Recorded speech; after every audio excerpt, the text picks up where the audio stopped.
Gold hub తాకట్టులో ఉన్న బంగారాన్ని విడిపించి కొనబడును. అదే రోజు ఆన్లైన్ ధరకు కొని డబ్బులు ఇవ్వబడును. నమస్తే, వెల్కమ్ టు అవర్ ఛానల్. నేను మీ ప్రియాంకరం. కల్కి 2898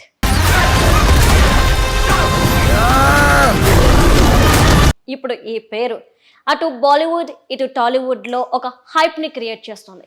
అసలు ఎందుకు ఈ కల్కి 2898 మూవీకి ఇంత హైప్ వస్తుంది, అసలు ఏముంది అనేది ఈరోజు మనం డిస్కస్ చేద్దాం. మనతో పాటు స్టూడియోలో సినీ విశ్లేషకులు ప్రకాష్ యాదవ్ గారు ఉన్నారు, వారితో మాట్లాడదాం. నమస్కారం సార్. నమస్తే అండి.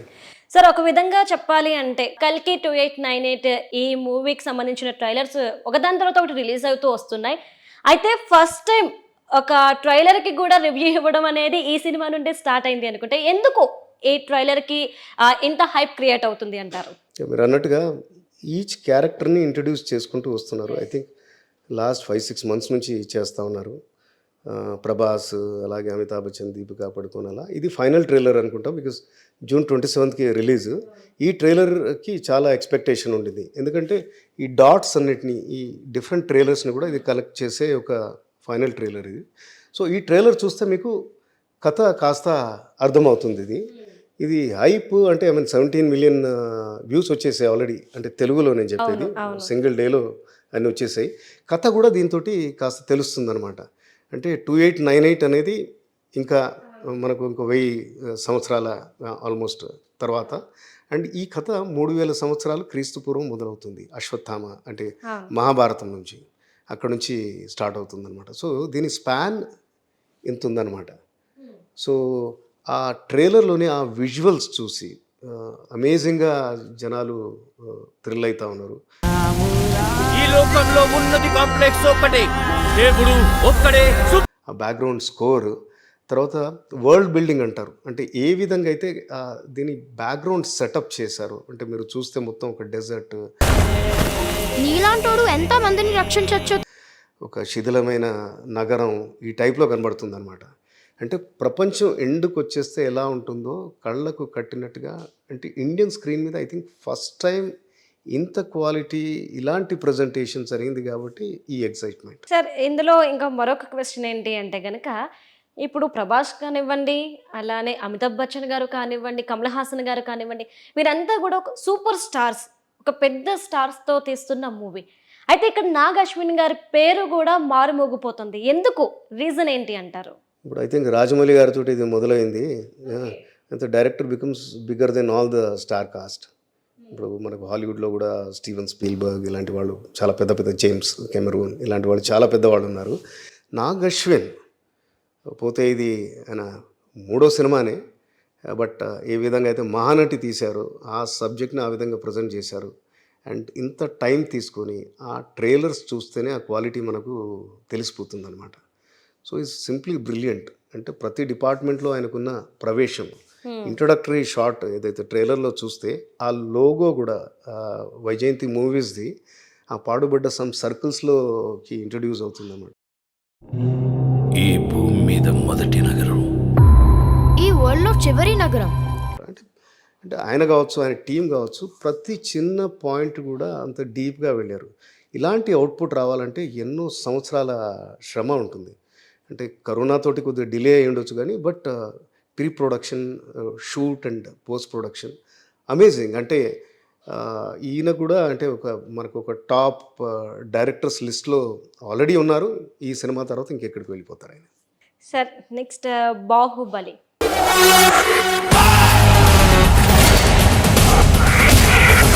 బాహుబలి అంటే అసలు తెలుగు సినిమా అంటే ఇది ఇలా ఉంటుంది అని చాటి చెప్పిన, ప్రపంచానికి చాటి చెప్పిన సినిమా బాహుబలి. దాని తర్వాత అంటే దగ్గర 5 to 6 years గ్యాప్ తర్వాత కల్కి 2898 ఈ ట్రీజర్తోనే అంత హైప్ క్రియేట్ చేస్తుంది ఈ మూవీకి సంబంధించి. మరి ఏంటి ఆ బాహుబలి సినిమాకి, అలానే ఇప్పుడు వస్తున్న కల్కి 2898 మూవీకి మధ్య డిఫరెన్స్ ఏంటి? ఇది కూడా అంత ఆ రేంజ్లోకి వెళ్ళే సినిమానేనా అంటారా? బాహుబలి అంటే ఒక ఇండియన్ స్టోరీ. సో అది ఒక ఇండియన్ ఫోక్లోర్, జానపదం. కానీ అది అలాంటి జానపదం ప్రపంచవ్యాప్తంగా ప్రతి కంట్రీలో కూడా ఏదో ఒక కాలంలో రాజులు, రాజ్యాలు ఇలాంటివన్నీ కూడా మామూలే. అంటే రాజమౌళి గారు ఈ సినిమా తీయడం ఇండియన్ ఆడియన్స్ కోసం తీశారు. Indians can connect very well. అయితే ఆ మేకింగ్ ఏదైతే ఉందో, విఎఫ్ఎక్స్ కానీ, ఆ టెక్నాలజీ,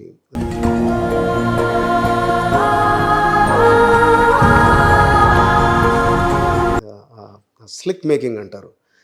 అండ్ అందులో సోల్ ఉంది. సో ఈ సినిమా ఏంటంటే అందరికీ కనెక్ట్ అయిపోయింది. ఈయన తీయడం ఇండియన్స్ కోసం, అంటే ప్రైమరీగా ఇండియన్ ఆడియన్స్ కోసం తీశారు, కానీ అది మొత్తం ప్రపంచంలో అంటే అది గ్లోబల్ ఫిల్మ్ అయింది. ఈ సినిమా వచ్చేసరికి ఇది గ్లోబల్ ఆడియన్స్ కోసం తీశారు. బికాజ్ వాట్ యు కాల్ ఈ థీమ్ ఏదైతే ఉందో ఎండ్ ఆఫ్ ద వరల్డ్, అంటే కొన్ని సంవత్సరాల తర్వాత ఈ రిసోర్సెస్ అన్నీ అయిపోతాయి అండ్ జనాలు ఒక డ్రాప్ ఆఫ్ వాటర్ కోసం కూడా పొట్లాడుతూ ఉంటారు. అంటే చెడు గెలుస్తుంది, మంచి వీక్ అయిపోతుంది, దానికి అంటే వాళ్ళ నుంచి వాళ్ళ బారి నుంచి కాపాడడానికి ఎవరో ఒక హీరో వస్తాడు అనేది అన్ని మిథాలజీస్లో కూడా అన్ని మతాల్లో అన్నిట్లో ఉంటుందన్నమాట.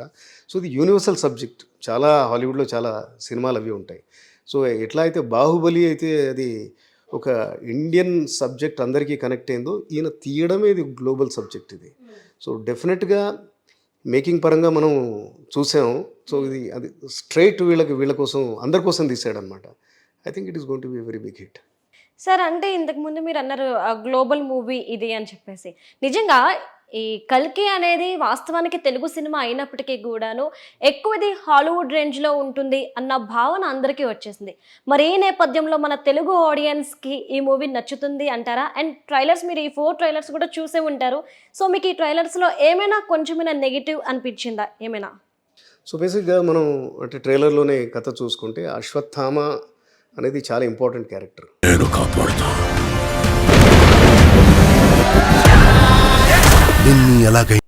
అంటే ప్రభాస్తో పాటు ఈక్వల్ ఫుటింగ్ ఉన్నట్టుంది. ఆయన కూడా హీరోయిజం అది, ఆ ఎలివేషన్ అది ఇదంతా కూడా. అశ్వత్థామ క్యారెక్టర్ మహాభారతంలో శాపగ్రస్తుడై ఆయన ఒక చిరంజీవి. ఇలా అంటే యుగం అంతమయ్యే వరకు నువ్వు చీము నెత్తురు కారుకుంటూ నువ్వు తిరుగుతూనే ఉంటావు. సో కల్కి భగవాన్ గుడి కోసం ఎదురు చూస్తూ ఉంటాం అనేది అది మన పురాణాల్లో చెప్పిందనమాట. సో అందులో మనం చూస్తాము, ఇది ఆయనకు ఒక మనీ ఉంటుందన్నమాట. అది మనీని కూడా పీకేస్తారు. అప్పుడు పీకేసి నువ్వు అడవుల్లో వెళ్తూ ఉండాలి, ఐ మీన్ జస్ట్ రోమ్ చేస్తూ ఉంటావు, ఎయిమ్లెస్గా మీనింగ్లెస్గా రోమ్ చేస్తూ ఉంటారు. తర్వాత ఆ మనీ ఈయన చేతిలో ఉన్నట్టు అది మళ్ళీ ఇక్కడ పెట్టుకున్నట్టు 6,000 పవర్ అంతా దాంట్లోనే ఉంది. దానికోసం విలన్స్ అందరు కూడా ఇంత పవర్ 6,000 సంవత్సరాల తర్వాత మళ్ళీ వస్తుంది, 5,000 సంవత్సరాల తర్వాత మళ్ళీ వస్తుందంటే ఇది ప్రపంచాన్ని శాసించగలదు. అంటే ఈ మిథాలజీని, సైన్స్ ఫిక్షన్ని, ఈ వరల్డ్ ఎండింగ్ అనేది సైన్స్ ఫిక్షన్ హాలీవుడ్లో చాలా వచ్చాయి. వరల్డ్ ఎండింగ్ అది ఇదంతా కూడా మనం ఎక్కడో ఒక చోట ఇన్స్పైర్ కాక తప్పదు. మనం హాలీవుడ్ సినిమాలు చూసిన వాళ్ళు ఉంటే, పర్టికులర్గా ఈ మధ్యన వచ్చింది డ్యూన్ పార్ట్ 2 వచ్చింది. ఆ డెజర్ట్, దెన్ ఆ కాస్ట్యూమ్స్ అవి ఇవన్నీ కూడా రిజంబ్లెన్స్ ఉంది.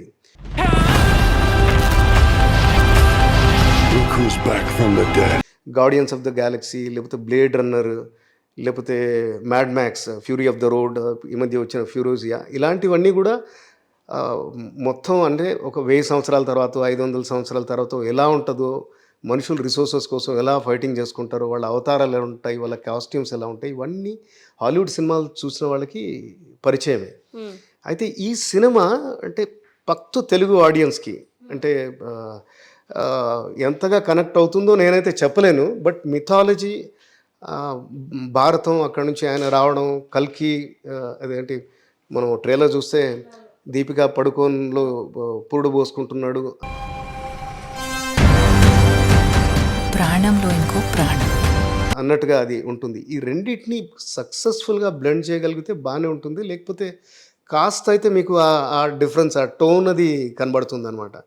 సో అది కరెక్ట్ బ్లెండ్ లేకపోతే ప్రాబ్లం అవుతుంది. బట్ ఐ థింక్ దీనికి సంగీతం శ్రీనివాసరావు గారు మెంటర్. సో ఆయనకు ఎన్నో ఏళ్ల అనుభవం ఉంది. వీళ్ళ డైరెక్షన్లో చాలా బాగానే ఉంటుందని అనుకోవచ్చు. బట్ టిపికల్ హాలీవుడ్ మూవీస్, నేను ఇంతకుముందు చెప్పిన సైన్స్ ఫిక్షన్స్ కానీ, అవెంజర్స్, ఇలాంటివన్నీ కూడా ఒక $200-300 మిలియన్ బడ్జెట్ ఉంటుంది. 300 మిలియన్ అనుకున్నా కానీ 2,500 crores బడ్జెట్. అంత బడ్జెట్ని మనం ఒక 600 crores అవుట్పుట్ ఇచ్చామంటే hats off to the entire team. అంటే ఈ కథలో కూడా సౌల్ ఉన్నది, పోతే దీంట్లో బాహుబలిలో కాకుండా కాస్త మోడర్న్ ఎలిమెంట్స్ ఉన్నాయి. నాకు ఆ అమ్మాయి కావాలి. పాయింట్ ఏంటంటే ఆ మెషిన్స్, మీకు స్టార్ వార్స్ టైప్ ఆ ఫైట్స్, అది ఇదంతా కూడా it's a blend of mythology and some modernism or dystopia అంటారు, అంటే ప్రపంచం ఎండుకు వచ్చినప్పుడు ఉండే పరిస్థితులు, ఆ బ్లెండ్ నేను అనుకోవడం సమపాలలో కుదురుతుంది. It is going to be super hit. Sir వాస్తవం చెప్పాలి అంటే కనుక ట్రైలర్తోనే అందరి అంచనాలను పెంచేసిన నాగ్ అశ్విన్ గారు ఇప్పుడు మూవీ రిలీజ్ అవ్వడానికి ఇంకో ఎంతో సమయం లేదు, ఇంకొన్ని రోజుల్లో మూవీ వచ్చేస్తుంది. సో ఆ అంచనాలకి తగ్గట్టుగానే మూవీ ఉంటుందో లేదో అయితే మనం వేచి చూడాలి. Thank you so much sir. Thanks అండి.